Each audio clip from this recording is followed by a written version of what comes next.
crafty friends, it's Jess from jesscrafts.com, and today I want to share a set of encouraging cards with you. So I recorded this video well over a year ago, maybe even almost 2 years ago at this point. But sometimes I find old footage and I said, why not share this idea with you? Hopefully something about it might still resonate with some people. I don't think you always need to be using the latest and greatest products. In fact, one of the stamp sets I'm using is no longer available. But anyway, you can find something very similar. I, at the time, did not have a lot of colored cardstock. I still do not have a lot of colored cardstock. It's just not something I collect, and I don't prefer to have the cheaper quality cardstock because I just don't use it that often. I only very occasionally use it, and so it takes up a lot of space. But occasionally, here and there, in like a card kit or something, I've collected some thicker, high-quality pieces of colored cardstock, which I do use from time to time. But all that to say, I did not have the colors that I wanted. And so here's just an alternate way. If you don't have colored cardstock, you want some bright green, grab your bright green dye ink, whatever it is. I here started by using Distress inks, and then I'm going to switch to Distress Oxide inks. 2 reasons. 1, my Distress inks are tiny.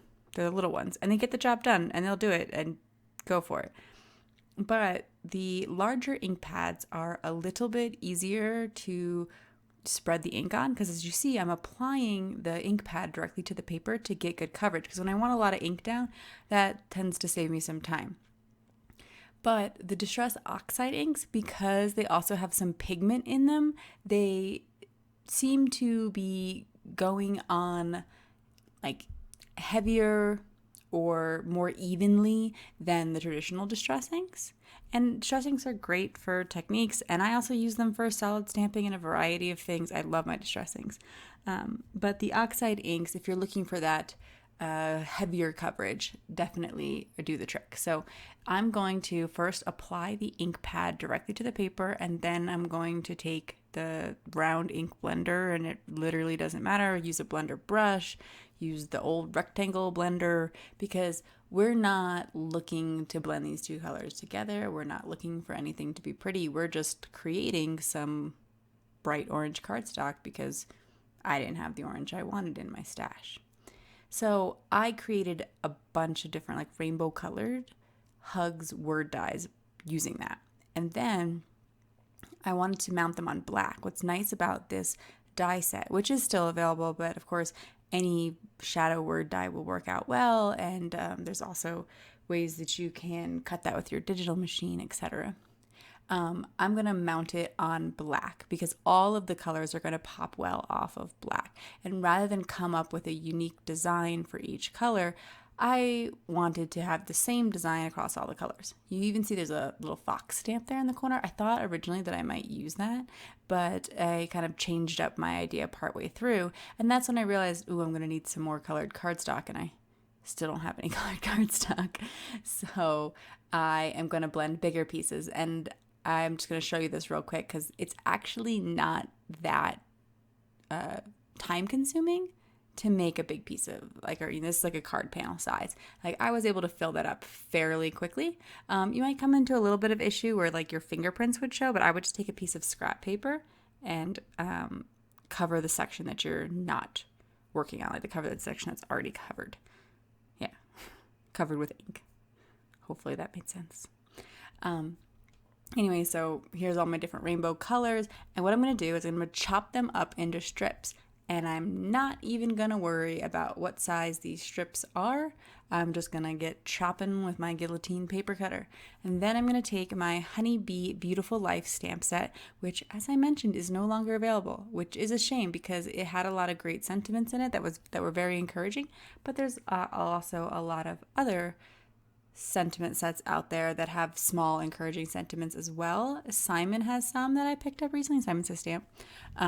So you could do a similar idea. Now I'm going to cut them into strips. I'm going to tape those strips along the bottom of my piece, my card base. Now I'm working directly on my card base.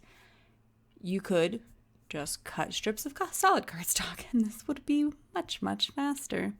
Or you could ink blend onto your background directly with a bunch of tape, which would look pretty, but probably take even longer than the long way that I'm doing it. So what is nice though about being able to blend your cardstock colors is that you can get the exact shade that you want. You can blend shades, you could do an ombre, it doesn't have to be all one color.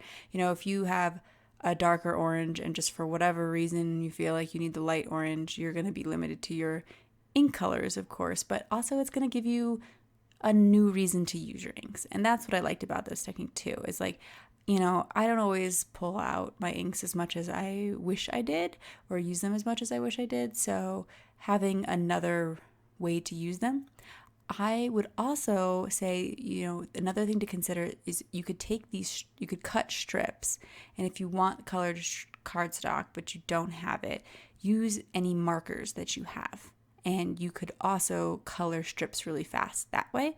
Of course, you could color the markers directly onto the paper, but getting that really clean, fine edge is a little bit trickier.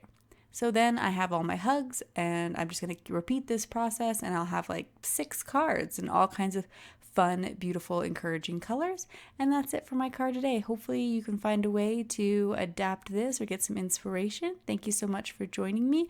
I will leave links to the products that I used, and I will link you to another video at the end if you want to check something else out. Have a great day. Bye.